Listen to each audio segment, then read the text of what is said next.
anak-anak? Siang, Ibu. Oke, apa kabar hari ini? Alhamdulillah, baik, Bu. Baiklah, sebelum kita mulai, Ibu akan mengaksi dulu ya.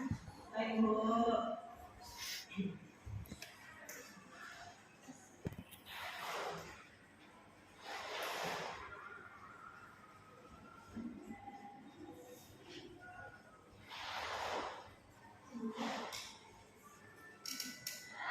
Nisa Fitri, Bulan Hari Asnen, Alfa Gusti, Dina Mayusti, Ada, Bu. Mafiwirsi Koma, Ibu. Bunda Permatasari, Ibu. Dewi Hermayeni, Cindy Fadila. Oke, berarti hadir semua ya. Ya, Bu. Selanjutnya apakah anak tahu kita mau belajar apa ini? Belum, Bu. Oke, mulai kita ya. Ya, Bu. Oke,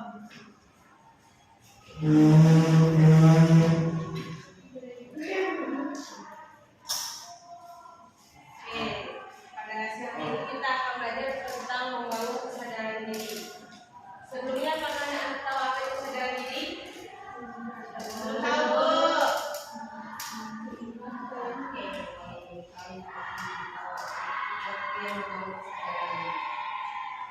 menurut Listiowati, kesadaran diri adalah keadaan di mana individu dapat memahami diri sendiri dengan setepat-tepatnya, yaitu kesadaran mengenai pikiran, perasaan, dan evaluasi diri. Individu yang memiliki kesadaran diri yang baik maka memiliki kemampuan mengontrol diri, yakni mampu membaca situasi sosial dalam memahami orang lain dan mengerti karakter orang lain terhadap dirinya.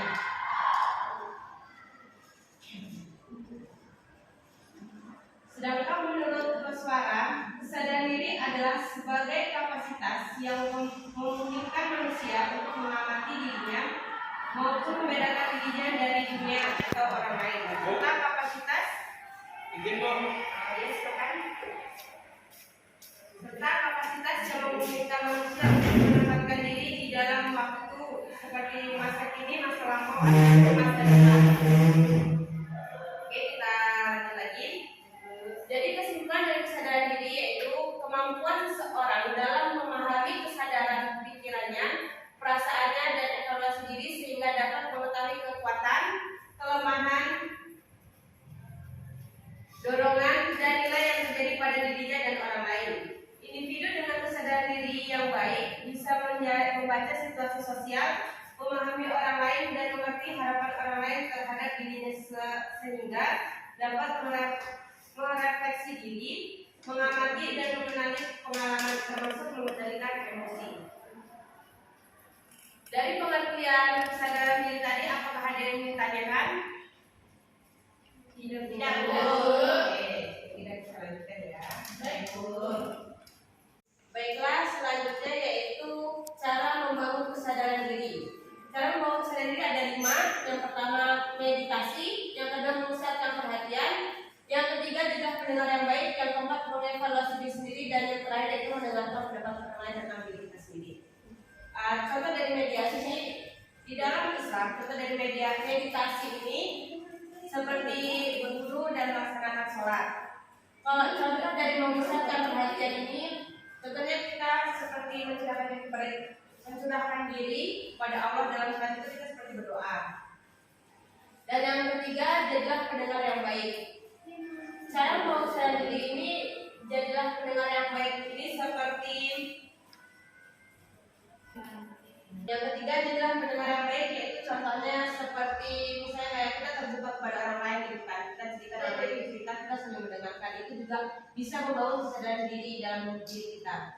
Yang keempat itu mengevaluasi diri sendiri, dimana contohnya kita misalnya ada masalah dengan orang lain gitu kan, kita harus juga sadar diri tuh, kayak mengevaluasi diri kita, kayak salah kita di mana. Pasti kalau kebanyakan kita ini kan beranggapan dia yang salah, kita tidak mau salahkan, itu kan sebenarnya tidak baik. Kita harus mengevaluasi diri kita sendiri, kayak kita juga melakukan kesalahan, makanya adanya kayak berantem dan lain sebagainya.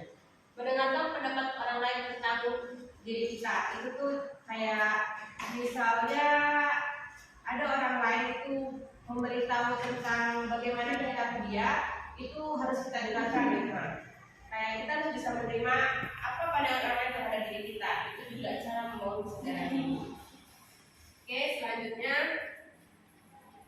sebelum mulai sepertinya anak-anak banyak yang sudah ngantuk ya karena siang kan. Coba berdiri sini. Oke, di sini Ibu punya permainan tebak-tebakan di mana kita berfokus pada clue.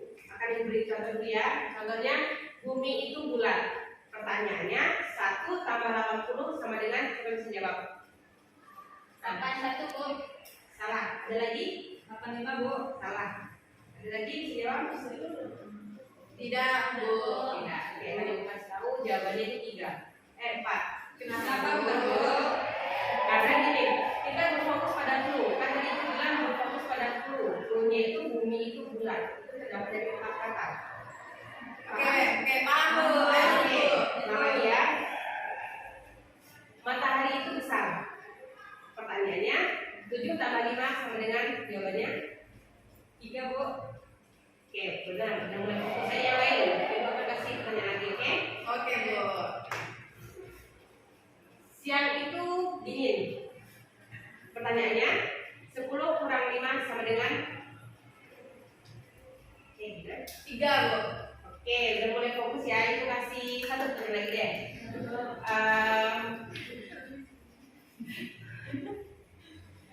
Malam itu sangat gelap.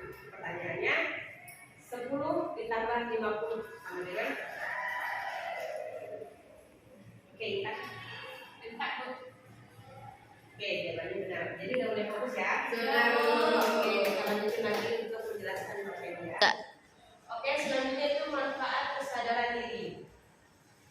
Manfaat kesadaran diri ini ada 5. Yang pertama, memahami diri kita dalam berhubungan dengan orang lain. Yang kedua, menetapkan pilihan hidup dan karir yang akan dicapai. Yang ketiga, mengembangkan hubungan kerja dengan orang lain. Yang keempat, meningkatkan produktivitas. Yang kelima, meningkatkan kemampuan peran dalam organisasi, lingkungan, dan keluarga.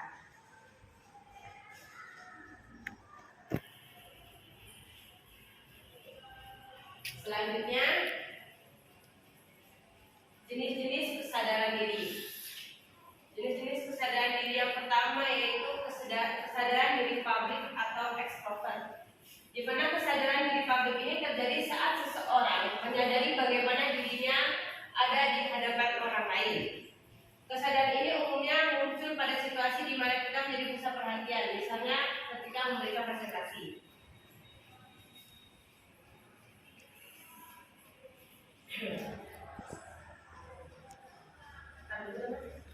Kesadaran diri publik ini bisa menyebabkan kecemasan tingkat tinggi yang membuat kita merasa tertekan dan khawatir atas penilaian orang lain terhadap diri kita. Kalau kesadaran yang kedua, yaitu kesadaran diri privat atau introvert. Kesadaran diri privat ini terjadi ketika seseorang menyadari beberapa aspek dirinya sendiri, namun hanya secara pribadi. Misalnya untuk mengenali wajah diri sendiri dalam cermin. Contohnya itu kayak kita, kalau kita bercermin nih kan, kita melihat diri kita ini saya cantik atau apa, itu kita mau diri kita sangat berlebihan, itu tidak baik. Itu termasuk dalam kesadaran diri privat. Oke, mungkin hanya itu materi yang dapat ibu berikan. Apakah dari anak-anak ibu ada yang bertanya? Ibu. Oke, silakan Gina. Oke, terima kasih Bu atas kesempatannya. Jadi saya ingin bertanya, gimana sih caranya kita menyadarkan kesadaran diri orang lain gitu Bu? Caranya kayak gimana Bu? Mungkin itu pertanyaan saya Bu. Cara menyadarkan diri orang lain. Iya Bu. Oke, Ibu akan menjawab pertanyaan dari Gina yang tadi bagaimana cara dia menyadari kesadaran dirinya sendiri ya. Yaitu kayak kita memberi seperti ini cara kesadaran diri sendiri yang kelima, mendengarkan pendapat orang lain tentang diri kita. Dimana kita kayak mengasih tahu mereka gitu kalau bahwasanya kayak mereka ini salah, harusnya bagaimana. Itu kayak gimana kita ke mereka untuk memberitahunya gitu, ya agar mereka itu sadar akan kesalahannya dia. Gimana Dina, paham? Baik Bu, terima kasih. Jadi harus apa ya, kasih pemahaman ke orang itu ya Bu. Nah, ya seperti itu Dina. Ya, baik, terima kasih Bu. Oke Dina, ada yang bertanya lagi? Izin bertanya Bu, Ya silakan Agung. apa yang harus dilakukan individu untuk menemukan kesadaran diri? Oke, akan diuji pertanyaan Agung ya. Bagaimana cara meningkatkan kesadaran diri? Yang pertama itu membangun rasa ingin tahu soal diri kita sendiri. Dimana kayak kita tuh selalu cari tahu maksudnya kayak apa sih kesalahan kita, apa sih bagaimana dan sebagainya. Kita punya diri kita yang tahu. Yang kedua yaitu cari sudut pandang dari orang lain, sama seperti yang mendengarkan pendapat orang lain tadi ya. Kayak kita butuh juga masukan dari orang lain itu bagaimana ya. Yang ketiga itu berhenti bertanya kenapa. Kayak misalnya kayak kenapa sih dia kayak gitu, aku kenapa sih tidak perlu, karena kayak kesadaran diri itu nggak semuanya harus kita salahkan itu. Oke, bagaimana kamu bisa paham? Baik Bu, terima kasih saya paham. Oke, karena tidak ada lagi yang bertanya. Tidak Bu. Oke, kalau tidak ada yang bertanya lagi, maka akan ibu tutup karena sudah jam pulang juga ya kan? Ya Bu. Oke,